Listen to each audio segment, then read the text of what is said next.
Bab 1. Jin cantik yang kumiliki. 14 Oktober tahun 1994. Itulah hari yang aku ingat. Hari yang masih sempat melekat di memori otakku. Yang kini bisa aku menyebutnya sebuah kenangan. Siang itu, aku sosok pemuda tanggung yang hidup di sebuah desa terpencil dekat hutan belantara bersama kedua orang tuaku. Kala hari beranjak menuju puncak tugasnya.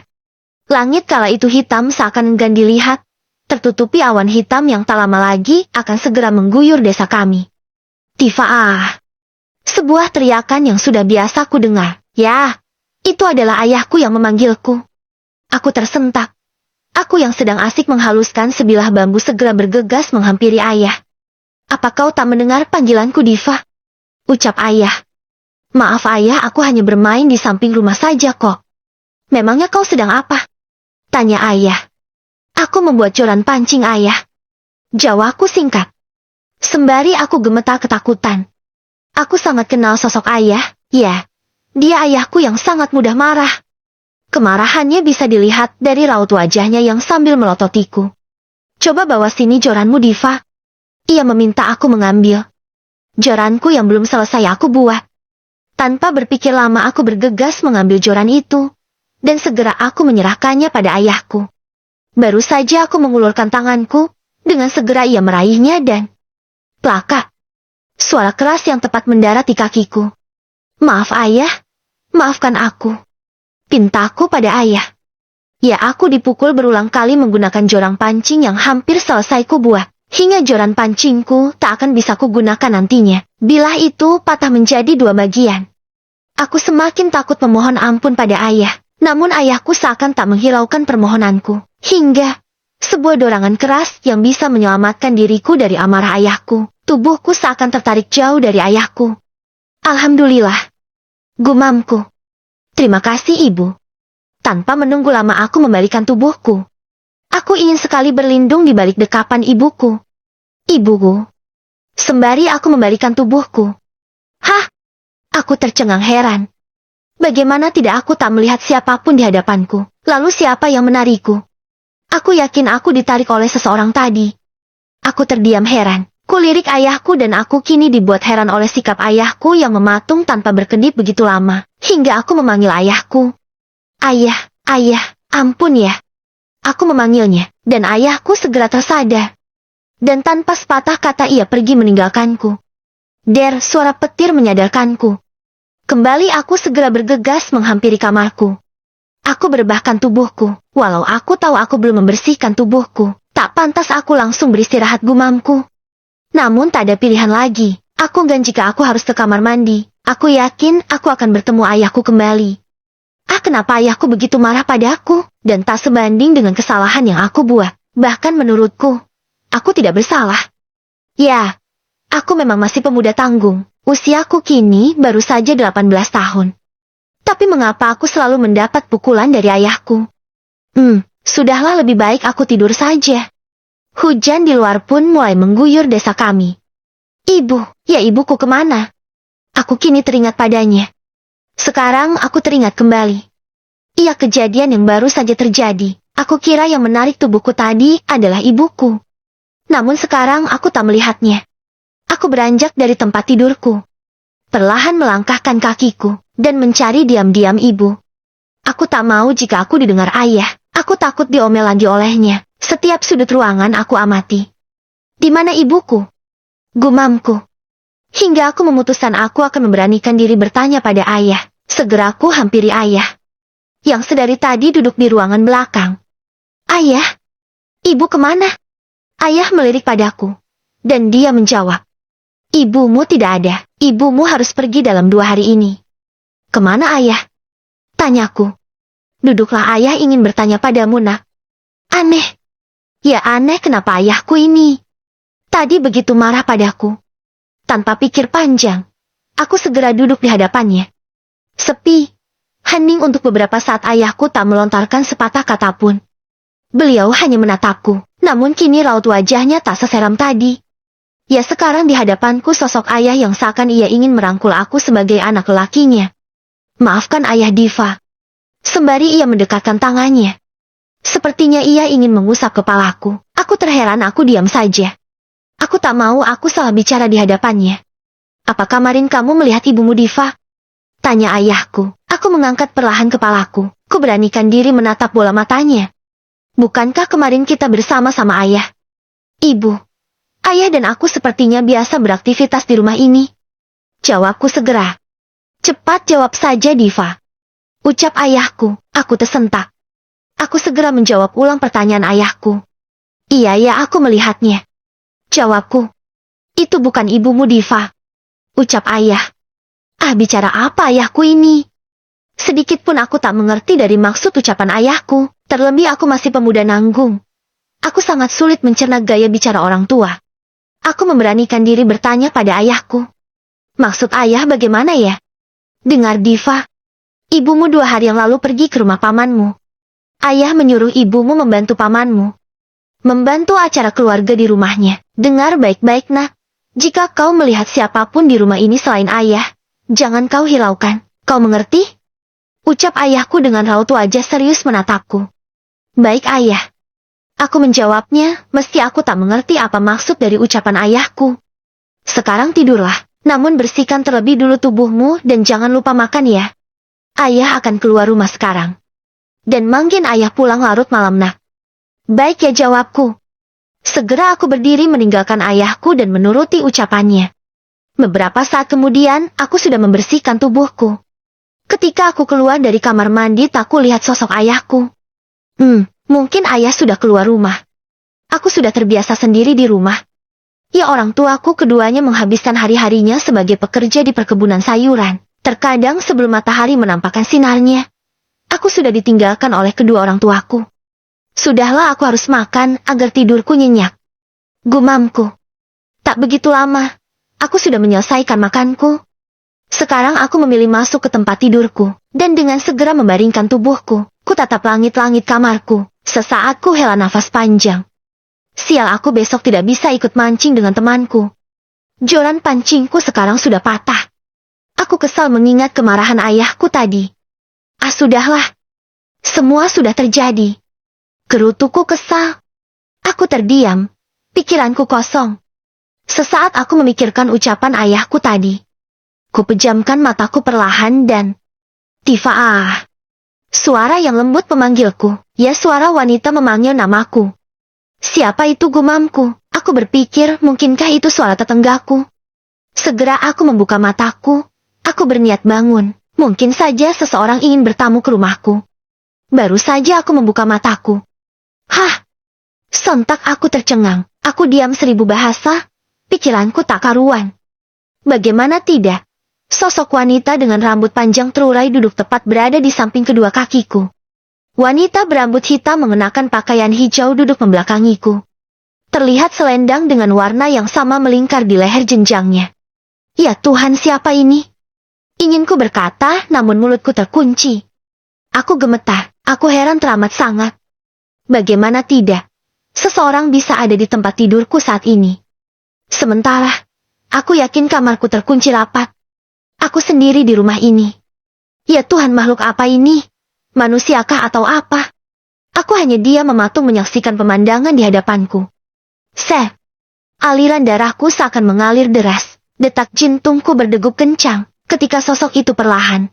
Bab 2. Perkenalan dengan jin cantik. Perlahan sosok itu mengangkat kepalanya sembari perlahan memutar lehernya ke arahku. Oh Tuhan, jantung semakin bergetar dibuatnya. Mulutku masih terkunci, sepatah kata pun aku tak mampu kuucapkan. Terlebih ketika aku dikejutkan kembali olehnya. Ya, sosok itu kini tepat bertatap mata denganku. Gila! Gumamku. Apa ini? Siapa wanita ini? Aku semakin ketakutan. Kulafazkan doa-doa di hatiku. Namun sosok wanita itu bukannya beranjak menjauhiku. Oh tidak. Ia dengan santainya mendekatkan wajahnya ke arahku. Diva, aku Sekar Ayu. Suara lembut itu terdengar di telingaku. Aku tak karuan rasa takut. Penasaran menyatu di otakku saat itu. Kamu sih, siapa? Akhirnya aku mampu berucap. Ya, sosok wanita berparas cantik di hadapanku ini menyeringai bibirnya yang begitu merah merona membuat aku terpana. Baru kali ini aku melihat wanita secantik ini. Namun aku dikalahkan rasa takut yang teramat hebat. Beberapa saat aku melotot dan perlahan aku melemas, rasa takutku kini sedikit berkurang. Ya mungkin karena sosok di hadapanku ini wanita berparas cantik. Ya syukurlah, mungkin ini manusia bukan setan, pikirku. Aku ingin berteman denganmu, Diva. Kembali terdengar sosok itu berkata. Ku beranikan diri bertanya pada sosok itu. Siap kamu? Tanyaku. Bukannya menjawab, sosok itu kembali tersenyum lembut padaku. Tanpa ku sadar sebuah lengan putih mulus sudah berada di pipiku. Tercium wangi bunga melati seakan menghipnotisku. Sebut namaku Diva jika kau butuh teman. Lagi-lagi aku mendengar suara lembut darinya. Ah! Aku berteriak, tiba-tiba kepalaku pusing, seluruh penglihatanku gelap. Ibuku, aku berteriak. Oh Tuhan! Gumamku, rupanya ini hanya mimpi. Syukurlah, ku tarik nafas panjang, segera aku berdiri dan kulangkahkan kakiku. Rasa haus di tenggorokanku memaksa aku berlari ke ruangan dapur. Tanpa menunggu lama ku teguk segelas air. Ya alhamdulillah, kini aku sudah sepenuhnya tenang. Ku hampiri sebuah kursi yang terpajang di bawah jendela rumah. Kulihat hujan belum mereda. Sesaat ku pikirkan mimpiku tadi. Bukan hal aneh jika bermimpi.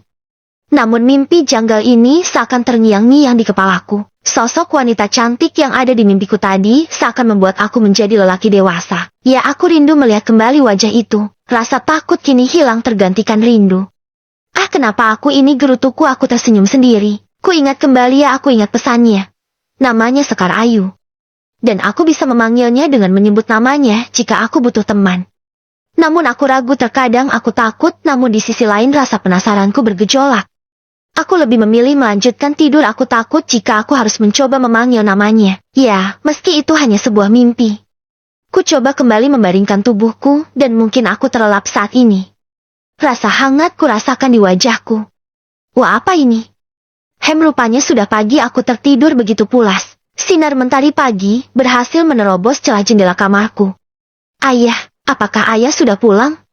Ya. Aku takut jika tadi malam ayahku pulang dan aku tidak mendengar ketukan pintu. Aduh, kacau. Gumamku. Habis aku diomel lagi. Segera aku hampiri kamar ayahku. Sedikit heran kemana ayahku. Apa dia tak pulang tadi malam? Astaga!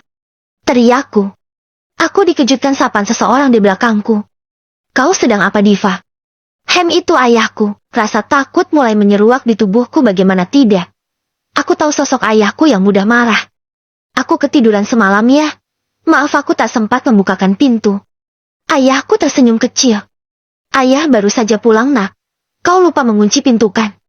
Tanya ayah. Iya, maafkan aku ya. Ucapku. Sudah lain kali periksa pintu sebelum tidur. Mengerti, Diva? Ucap ayahku. Aku membalas dengan anggukan perlahan. Lega, ayahku baik hari ini. Ayah mau tidur, nak. Ayah semalaman belum tidur.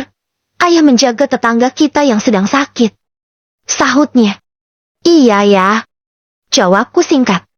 Asik aku merdeka hari ini, aku takkan diomel setidaknya sampai ayahku terbangun dari tidurnya. Diva, Diva, Diva. Suara kerasku dengar dari balik pintu rumahku. Itu suara Yanto, temanku. Segera aku buka pintu. Ayo Diva, jadikan kita mancing hari ini. Tanyanya. Aku diam, aku bingung joran pancingku yang sedang aku buat lenyap oleh murka ayahku. Sepertinya aku tidak ikutian. Jawabku. Kenapa? Segera Yanto menjawabku. Pancingku belum siap, Yan. Ucapku. Haa. Yanto tertawa. Aku heran kenapa dia menertawakan, kupikirku. Ini aku sudah siaga. Aku bawa 2 pancingan, 1 untukmu. Aku sudah tahu kenapa kau tidak siap dengan pancinganmu, Hi. Ucap Yanto. Kok kamu tahu? Tanyaku. Sudahlah, cepat bersiap, kita berangkat, sudah siang ini. Ujar Yanto. Tak membuang waktu aku bersiap masuk kembali membawa perlengkapan apa yang seharusnya aku bawa. Kulirik ayahku sejenak.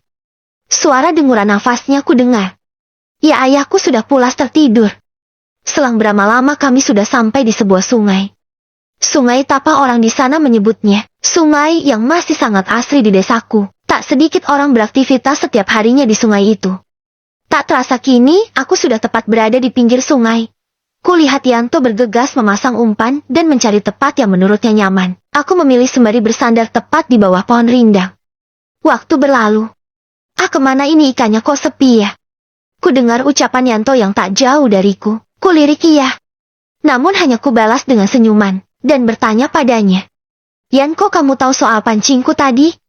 Tanyaku, dengan santai. Yanto menjawab. Ayahmu tadi malam berkunjung ke rumahku, Div, menjenguk ayahku. Dia berkata tentangmu, ha? Yanto tertawa, sepertinya ia sudah mengetahui jika kemarin aku dimarahin ayah. Dasar. Gerutuku. Pasti ayah membicarakan soal aku diomel kemarin. Sudah, jangan malu, bukannya itu udah biasa. Ujar Yanto padaku, namun aku hanya menarik nafas panjang. Ya begitulah yang jawabku. Sejenak kami terdiam, lagi-lagi pikiranku teringat mimpiku, Sekar Ayu. Ya, nama itu membuat aku penasaran. Akan ku coba panggil nama itu, pikirku. Sekar Ayuku. Ucapku. Kamu manggil siapa, Div? Terdengar Yanto bicara padaku. Enggak kok, Yan. Jawabku singkat. Gila, aku tak sadar aku bicara terlalu keras sampai Yanto mendengarnya. Aku mau pindah, Div, ke seberang sana, Div. Apa kau mau pindah juga? Tanya Yanto. Tidak, Yan, aku di sini saja. Balasku. Syukurlah Yanto menjauh dariku. Aku bisa mencoba memanggil nama Sekar Ayu. Rasa penasaranku belum terjawab. Saicit. Pancinganku dengan keras tertarik. Wah, ini ikan besar. Gumamku. Dengan refleks tanganku menghentakkan pancingku, namun kali ini masih gagal. Rupanya kayuku hanya tersenggol ranting yang terbawa arus sungai. Hahaha. Suara orang menertawakanku. Aku sejenak heran. Itu bukan suara Yanto, itu suara wanita. Ya benar, itu suara wanita. Kuarahkan pandanganku ke segala arah. Itu suara Jinkah? Ucapku. Iya, aku Jin, memangnya kenapa? Ku dengar suara lembut yang tak asing di telingaku. Sekar Ayu, itukah kamu? Tanyaku sedikit memelankan suaraku.